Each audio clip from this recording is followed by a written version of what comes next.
باپا کی بارگاہ میں عرض ہے کہ ہمارے یہاں شادیوں میں جو رواج ہے کہ رخصتی کے وقت دلہن کا بھائی اس کے سر پر قرآن پاک رکھ کر رخصت کرتا ہے، اس کی بارے میں کچھ مدنی پھول ارشاد فرمائیے۔ اگر یہ کام باوضو کرتے ہیں، قرآن کریم کو باوضو جس نے اٹھایا اور جزدان نہیں ہے، جزدان والا تو باوضو بے وضو اٹھا سکتے ہیں، ہاں وہ جزدان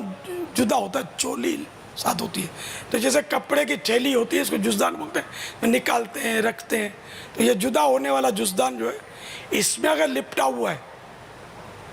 تو بے وضو بھی اس کو اٹھا سکتا ہے، بے غسل بھی اٹھا سکتا ہے، تو وہ اٹھا کر اگر دلہن کے سر پہ رکھا ہے تو دونوں ہی کا اگر وضو نہیں بھی ہے تو کوئی حرج نہیں۔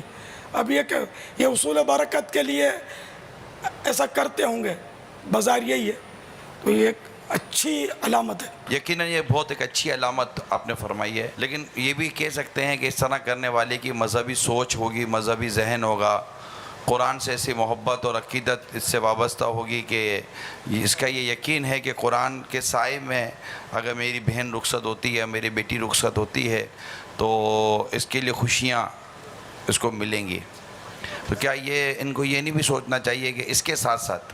یہ ٹھیک اپنی جگہ ایک اچھی چیز ہو رہی ہے، اس کو کیوں روکا جائے، اس کے ساتھ ساتھ اگر یہ بھی ذہن ہو کہ اگر قرآن کے احکام کے مطابق شادی ہوتی ہے تو کس قدر برکتیں نصیب ہوں گی۔ یعنی اگر قرآن کے سائے میں آپ اپنی بیٹی یا بہن کو رخصت کرنے پر برکت محسوس کر رہے ہیں اور اللہ کی رحمت سے اس میں برکت ملے تو کیا عجب کہ قرآن کریم کی تو کیا شان ہے۔ لیکن اس پر غور کیجئے کہ جب آپ کا یہ ذہن ہے کہ قرآن کریم کے سائے میں اگر بیٹی یا بہن رخصت ہوتی ہے تو اس کی برکتیں نصیب ہوں گی، تو جس کی شادی قرآن کریم کے احکام کے مطابق ہو اس کو کتنی برکتیں نصیب ہوں گی۔ تو اللہ کرے کہ ہمارے یہاں، کیونکہ عموماً یہ ہے کہ اب بھائی نے قرآن شریف سر پر رکھا تو ہے بہن کے، لیکن اب ساتھ بہن کی بھی سہیلیاں کھڑی ہوئی ہیں، ساتھ میں وہ بے پردگی والا سارا ماحول بنا ہوا ہے اور وہ دوست یار بھی سارے جمع ہوئے ہیں۔ تو جس قرآن کو ہم نے ہاتھ میں لیا ہے اس قرآن کے احکام کو بھی دل میں اتارنے کی کوشش کیجئے،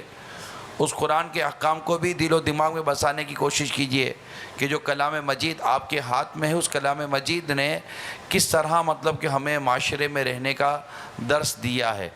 تو اللہ کرے کہ قرآن کریم کی برکتیں نصیب ہوں اور ہمیں قرآن کریم کے بتائے گئے احکامات کے مطابق شادی بیاہ کرنے کی بھی سعادت نصیب ہو۔